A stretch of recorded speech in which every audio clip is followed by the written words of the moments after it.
शहर के पार्लीवंड इलाके की महिलाएं पुलिस वाले उपर इल्ज़ाम लाया जे उन्हें उनके कन्ने ना सिर्फ बदसलूकी की बल्कि उनके कन्ने मारकटाई भी की। महिलाएं का गलाना है जे किश ध्याड़े पहले किश नौजवान उनके महल्ले च झगड़ा करा करते हैं, उनके च बगैर वर्दी पुलिस वाले भी शामिल है। जेले महिलाएं झगड़ा मुकाने की कोशिश की ओले बगैर वर्दी पुलिस वाले उनके कन्ने बदसलूकी ते मारकटाई की। महिलाएं मांग की है जे कसूरवार पुलिस वाले खिलाफ कार्रवाई की जा। इन्हें पुलिस का कोई आया सी कांस्टेबल, वो बच्चे नाल लड़िया, उतो पिछों लड़ते लड़ते आए आने सीधे महल्ले में वाड़ गए। उत्थे दुनिया काफ़ी इकट्ठी हो गई, जनानियां दौड़ियां, जनानियां ने बच्चे छुड़काया, लेकिन पुलिस वाले ने बड़ी बदतमीजी की, ड्रिंक की सी, उन्हें धक्के मारे। मैनू भी लगी है, ये साडी नूंह उन्होंने भी लगी है। जेडे जो कांस्टेबल आए सन उन्होंने बड़ी ड्रिंक की सी, धक्के मुक्के, 2-3 जनानियां डिग गई, उन्होंने लग गई, बेहोश हो गई, बड़ी बदतमीजी की। नहीं असीं ये रिक्वेस्ट करना चाहते। पुंछ जिला चुनाव महकमे आसिया नगर स्थित kite higher secondary school sweet programme के तहत इलैक्ट्रो लिटरेसी क्लब ने मतदान जागरूकता कार्यक्रम का आयोजन किया। इस बड़ी गिनती छात्र छात्राएं ते शिक्षकें हिस्सा लैता। कार्यक्रम की अध्यक्षता जिला उप चुनाव अधिकारी विकास आनंद होरें की। छात्र ते छात्राएं की आख्या गया जे वो अपने परिवार वाले ते आंढ गुआंढ के लोगों की वोटिंग करने के प्रति जागरूक करन। उन्हें EVM में गड़बड़ होने की किसी भी संभावना थमा इनकार किया। इलेक्ट्रल लिटरेसी क्लब के अंदर हमने ये प्रोग्राम ऑर्गेनाइज किया है। इसका मेन मकसद है स्टूडेंट्स को अवेयर करना इलेक्शन प्रोसेस के बारे में, डेमोक्रेसी के बारे में। और ये हमारे क्लब्स के जरिए ये हमारे एम्बेसडर जो बने हुए हैं, ये अपने अपने कम्युनिटी में जाके, अपने फ्रेंड सर्कल में जाके, अपने पेरेंट्स को जाके यही मैसेज देंगे कि हमें वोट डालना चाहिए, हमें डेमोक्रेसी को स्ट्रांग रखना है, तो हमें वोट डालना है, वोट वाले दिन हमें छुट्टी नहीं मनानी है। और इसी तरह ये हमारे पुंछ में सभी स्कूलों को कवर करना यही हमारा उद्देश्य है। पुंछ जिले च LOC दे लागे मंडी तहसील दे नौजवान लड़के ते लड़कियां की स्वरोजगार कमाने ते अपने पैरों पर खड़ोने ताईं सेना आसिया कंप्यूटर की ट्रेनिंग दी जा रही है। इस कंप्यूटर सेंटर में 40 लड़के लड़कियां ट्रेनिंग लै करते हैं। इन्हें लड़के लड़कियां सेना की इस पहल के प्रति आभार प्रकट किया है। इसलिए तो हम आर्मी सदभावना का शुक्रिया अदा करते हैं कि सर उन्होंने हमें यहाँ पे कंप्यूटर दिए। सर हम कंप्यूटर सीख रहे हैं और मेरे साथ मैं अकेला नहीं, मेरे साथ काफ़ी बच्चे आ रहे हैं सर सीखने के लिए।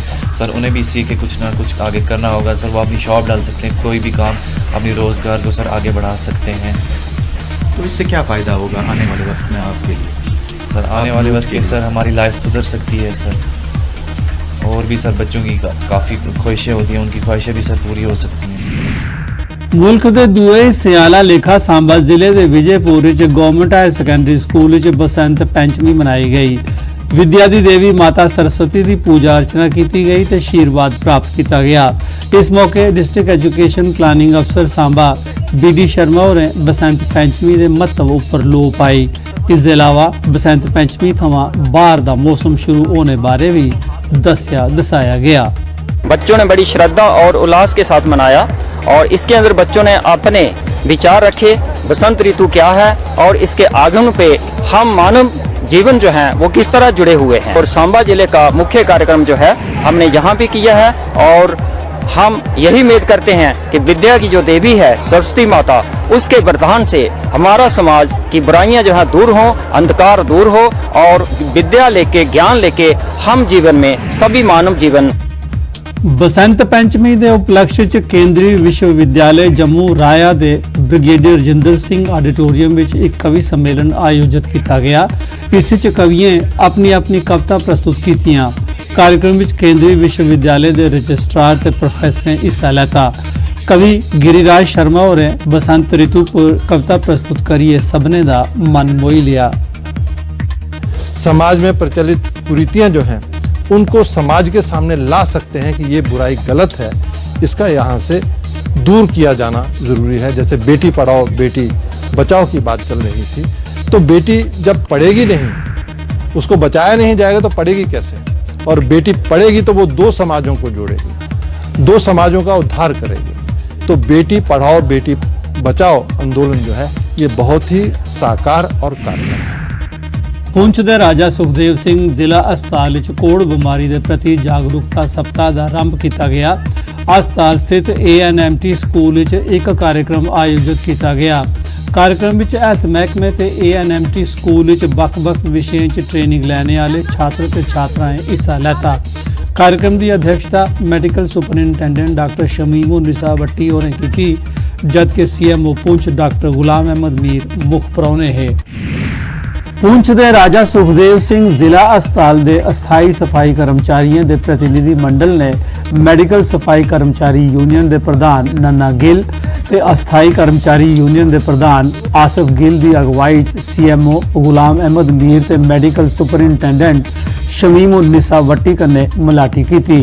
उन्हें सफाई कर्मचारियों दी खाली असामियों पर भर्ती करने ते अस्थाई कर्मचारियों की पक्का करने की मांग की थी। मांग पूरी नहीं होने पर उन्हें काम छोड़ हड़ताल करने की चेतावनी दी। CMO ते मेडिकल सुपरिंटेंडेंट ने उनकी मांग की आला अधिकारियों तोड़ी पहुँचाने का भरोसा दुआया। राजौरी जिले के LOC के लागे ग्रां कैरी के लोगों मांग की है जे पाकिस्तानी गोलाबारी थमां सुरक्षित रखने ताईं ऐसी थारे बंकर बनाए जान जिथे उनकी लोड़ है, ना कि ऐसी थार जिथे उनकी लोड़ गै नहीं है। लोकें इल्ज़ाम लाया जे बंकर बनाने वाली एजेंसी लोगों की सुरक्षा की बेगौरी करा करती है। बैंकर की जो उन्होंने डिस्ट्रीब्यूशन की है वह की है उन्होंने पॉलिटिक्स के लिहाज से, जिसका अपना पॉलिटिक्स दापेज था उसको बैंकर दिया गया है, और लिहाजा जो बॉर्डर के नज़दीक लोग हैं उनको भी ज़्यादा बंकर नहीं दिए गए। उसके अलावा कहीं अदर्स पंचायत में जो मतलब बॉर्डर के एरिया से बाहर पड़ रहे हैं वहाँ पे ये बंकर दे रहे हैं। उसके लिहाज से हम देखा जाए तो मैंने 2-3 बार DC साहब से बात की तो वो बोलते कि बंकर का टॉपिक नहीं छेड़ना है। हम बार बार